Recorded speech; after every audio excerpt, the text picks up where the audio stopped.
दोस्तों, आपके एक एक पल की कीमत समझते हुए बिना समय व्यर्थ किए आइए शुरू करते हैं कन्या लगन के लिए 2024 का भविष्यफल। कन्या लगन के लिए 2024 में होने वाले मुख्य ग्रह परिवर्तन में सबसे पहले बात करेंगे बृहस्पति यानी कि गुरु ग्रह के बारे में। अभी तक 2023 में धन, धर्म और शिक्षा के स्वामी और कन्या लगन के लिए चौथे घर यानी कि जो सुख का घर है और सातवें घर यानी कि व्यापार के स्वामी गुरु कन्या लगन से आठवें घर जिसे कि हम पाताल का घर भी कहते हैं वहां से जा रहे थे। इसलिए अभी तक कन्या लगन वालों ने घर के सुख, व्यापार और धन में भारी गिरावट पिछले एक साल में देखी है। या तो आपकी धार्मिक आस्था भी डगमगा गई होगी या फिर आप चाह करके भी पूजा, मंत्र जाप जितना कि आप नॉर्मली करते थे उतना नहीं कर पा रहे होंगे। कोई उपाय भी करना चाहते होंगे तो नहीं कर पाते होंगे। दोस्तों, बृहस्पति अभी अप्रैल तक तो इसी आठवें घर में रहेंगे, लेकिन डिग्री के मुताबिक धीरे धीरे यह नौवें घर की ओर बढ़ रहे हैं। तो धन, शिक्षा और धर्म की दृष्टि से जितनी हानि अभी आपको हो रही है उसमें जरूर कुछ कमी आएगी और अप्रैल के बाद तो इसमें बेहद सुधार मिलेगा। 12वें घर से दृष्टि हटते ही खर्चे भी कंट्रोल होने लगेंगे। एजुकेशन से रिलेटेड सभी बाधाएं दूर होंगी और आप अगर कंपटीशन या किसी हायर एजुकेशन की तैयारी कर रहे हैं तो ये आपके लिए फेवरेबल टाइम है, लेकिन हाँ, मेहनत जरूर करते रहें। अप्रैल तक डायबिटीज और लीवर की प्रॉब्लम से बचने की बहुत जरूरत है।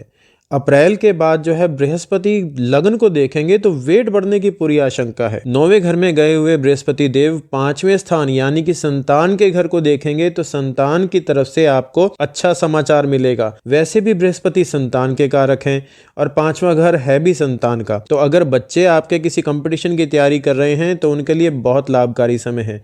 आपको बच्चों के साथ अच्छा समय बिताने को भी मिलेगा और अगर चाइल्ड प्लानिंग आप कर रहे हैं तो भी बहुत अच्छा समय है। नौवां घर गुरु और धर्म का होता है। यहाँ पर बृहस्पति का आना धार्मिक आस्था के साथ साथ गुरु कृपा भी देगा और केतु की दृष्टि भी नौवें घर पर पड़ रही है। तो अगर आप मेडिटेशन से जुड़े हुए हैं तो आपको गुरु और गुरु कृपा दोनों प्राप्त होंगी। कन्या लगन के लिए अगले 1.5 साल 2024 से 17 मई 2025 तक केतु लगन में रहेंगे और राहु 7वें घर में रहेंगे। दोस्तों, केतु चेंज ऑफ प्लेस देता है और लगन का मतलब है आप खुद। तो आपको किसी भी कारण से स्थान परिवर्तन करना पड़ सकता है। केतु व्यक्ति को अपने ऐश्वर्य, धन और सफलता से विरक्ति देता है। तो बेस्ट एडवाइस यह है कि आप गीता के प्रमुख श्लोक का पालन करते हुए यदि सफलता मिल भी जाए तो आप उस फल रूपी सफलता को अपने इष्ट को समर्पित करते हुए अपने लक्ष्य पर चलते जाएं। लगन में केतु रोग और एक्सीडेंट का खतरा भी देता है। नजर लगना इसका खास फल रहता है। तो आप अपने दुख और सुख दोनों का जिक्र किसी से भी ना करें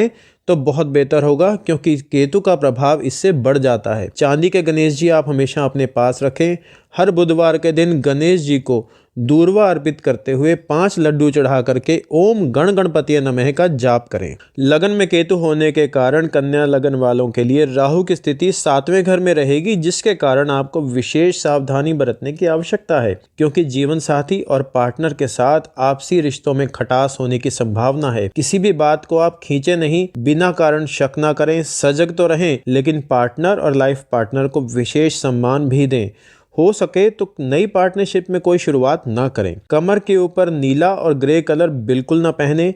2 रंगा कंबल दान में दें। कबूतरों को बाजरा डालना और चींटियों को आटा डालना बहुत लाभकारी होगा। बात करते हैं कन्या लगन के लिए 2024 में शनि के प्रभाव की। शनि रहेंगे 6ठे घर में। 6ठा घर नौकरी, कंपटीशन, रोग, शत्रु और ऋण का होता है। शनि जहां रहते हैं वहां की वृद्धि करते हैं और जहां देखते हैं वहां की हानि करते हैं। तो कन्या लगन वालों के लिए 6ठे घर में बैठे हुए शनि नौकरी में जिम्मेदारियां और वर्कलोड को बढ़ाएंगे। अगर आप नौकरी की तलाश में हैं तो आपको नौकरी जल्दी ही मिलने वाली है। शत्रु बढ़ेंगे लेकिन उन पर विजय भी मिलेगी। यहाँ से शनि 8वें घर को देखते हुए आपके जीवन साथी के स्वास्थ्य को हानि पहुंचा सकते हैं और 12वें घर को देखने से व्हीकल पर खर्चा होने की संभावना है, या हो सकता है कि आप नई कार या बाइक खरीद लें। 10वीं दृष्टि से शनि यहाँ से 3रे घर को देखते हुए भाई बहन को कुछ हानि पहुंचा सकते हैं, लेकिन अप्रैल के बाद बृहस्पति की दृष्टि भी 3रे घर पर होगी, जिससे यह हानि टल जाएगी। जितना हो सके आप फिजिकली चैलेंज व्यक्तियों को सहयोग दें, चींटियों को आटा डालें और मजदूरों को शनिवार को सरसों का तेल दें।